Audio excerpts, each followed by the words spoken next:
Ini adalah proyek Pantai Indah Kapuk 2, PIK 2, dan tak jauh dari lokasinya ada sebuah desa yang terlihat sangat berbeda. Dua dunia yang bertolak belakang. Kini proyek ini ramai diperbincangkan setelah pagar laut di perairan Tangerang, Banten menjadi viral. Status PIK 2 sebagai proyek strategis nasional PSN memicu perdebatan. Banyak yang mencurigai penetapan PIK 2 sebagai PSN adalah bagian dari transaksi politik untuk mendukung pembangunan ibu kota negara, sekaligus menjaga citra Presiden Jokowi saat itu. Said Didu, seorang pengamat, menyebut ini sebagai balas budi Jokowi setelah memenangkan Pilpres. Peran Abdesi yang dipimpin Sortawijaya dalam mendukung 3 periode Jokowi juga menjadi sorotan. Menariknya, Luhut Binsar Panjaitan, Dewan Pembina dan Ketua Abdesi adalah kepala desa di wilayah PIK 2.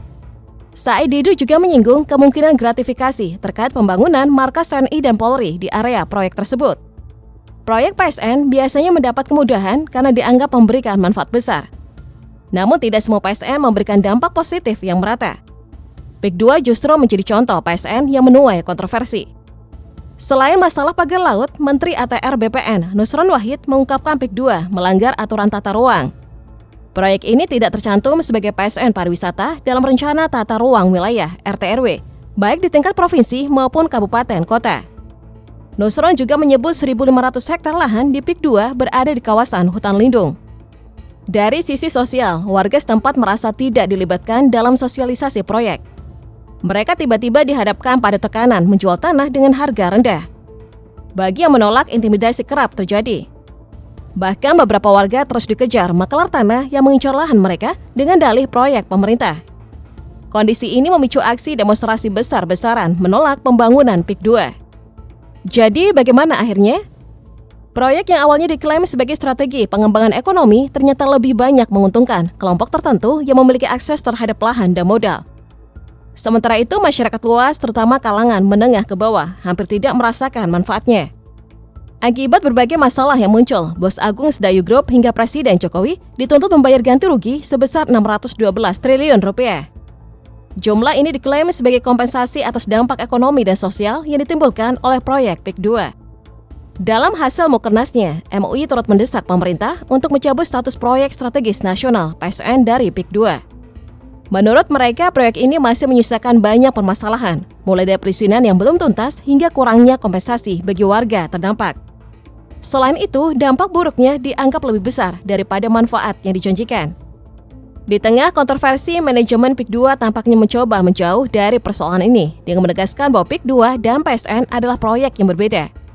Pernyataan ini memang benar secara teknis, tetapi dalam kenyataannya, cakupan PSN yang dimaksud pemerintah berlokasi berdampingan dan terintegrasi dengan proyek PIK 2. Karena itu sulit untuk benar-benar memisahkan keduanya. Terlebih lagi jika melihat sumber pendanaan, proyek PSN PIK 2 sepenuhnya berada di bawah kendali Agung Sedayu Group. Viralnya isu terkait proyek ini membuat manajemen PIK 2 segera memberikan klarifikasi. Mereka menegaskan bahwa PIK 2 dan PSN PIK 2 adalah dua proyek berbeda, meski keduanya tetap saling terintegrasi. Tapi apa sebenarnya PIK 2? Mari kita bahas. PT Pantai Indah Kapuk 2 Tbk, PIK 2 adalah perusahaan properti berbasis di Jakarta yang dimiliki oleh Agung Sedayu Group dan Salim Group. Proyek utamanya berlokasi di Kabupaten Tangerang, Banten dengan luas mencapai 2.650 hektar, salah satu kawasan pengembangan properti terbesar di Indonesia. Ekspansi PIK 2 mencakup berbagai infrastruktur besar, termasuk apartemen mewah, perumahan tepi laut, perkantoran kelas dunia, pusat penelitian dan pengembangan, universitas, fasilitas konservasi, serta ruang terbuka hijau. Rincian proyek ini meliputi 8 kawasan industri, 2 kawasan wisata, 2 ruas jalan tol, 1 pusat pendirian, riset dan teknologi, 1 kawasan kesehatan, 1 proyek migas lepas pantai.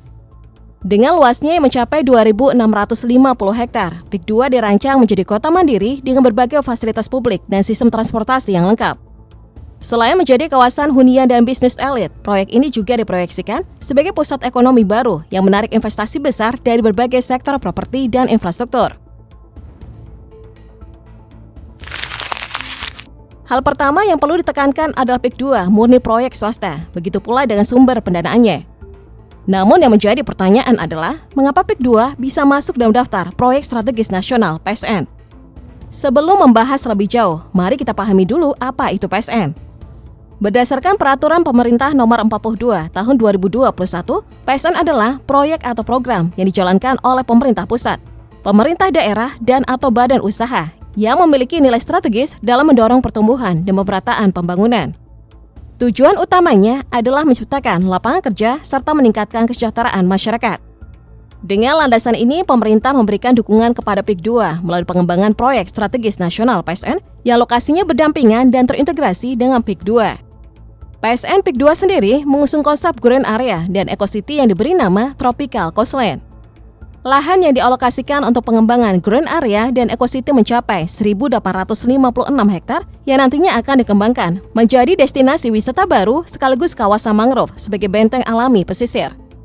Total investasi untuk proyek ini diperkirakan mencapai 65 triliun rupiah.